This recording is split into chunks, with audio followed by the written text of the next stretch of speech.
একই দাম, একই থপের কিন্তু দাম।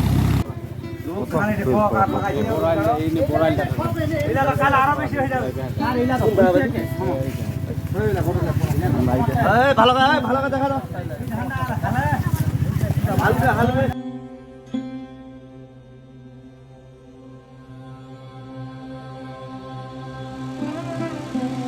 বলেন না আপনি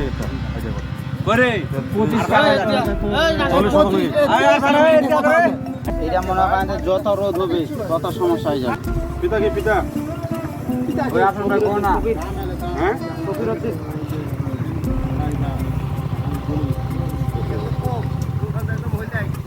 আপনাদের কাছে কি লিখিতভাবে অভিযোগ গেছে? আমার কাছে ঘটনা কালকে বিকালে শুরু হয়েছে। আমার কাছে কালকে 10টা দিয়ে একটা ফোন গেছে। না কালকে না পরশুদিন কালকে সকাল 6টা দিয়ে একটা ফোন গেছে।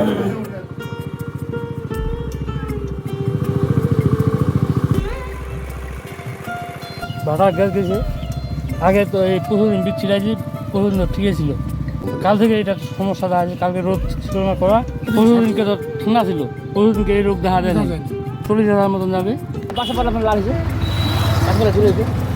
বাসা পাতা আপনার হায় লাল হয়েছে, একদম চলে গেছে। আবার সময় এসে ফোন করা আছে, ফোন কথা ও ফোন করে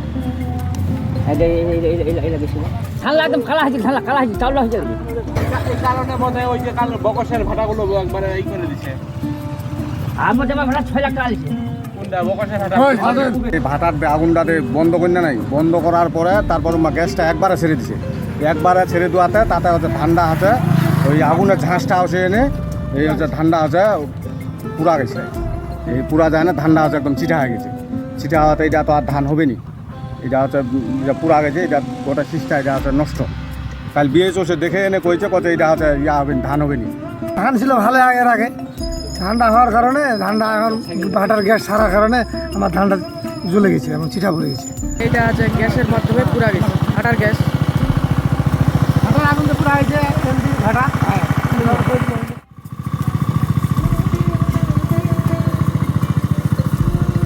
আমার মোটামুটি এটা 10 কাঠা মাটি জমি, বুঝছেন না? এই জমিতে মোটামুটি আমার খরচা 15,000, 10 কাঠা 15,000 আমার খরচা আছে। এটা ভাটা হয়েছে, ভাটা তাপ ছেড়েছে আগুন, গ্যাস দিয়ে আস্তে দিয়ে ঝালা গেছে। এটা এখন তো আমার প্রচুর লস, ক্ষতি। এটা গতবারে আমি এটাতে ধান পাইছি 21 মণ, কিন্তু এবারে যা অবস্থা, এবার তো আমার মনে হয় 5 মণ ধানও হবে না। তাহলে আমার পুরাটাই লস মনে করতে হবে। দেখো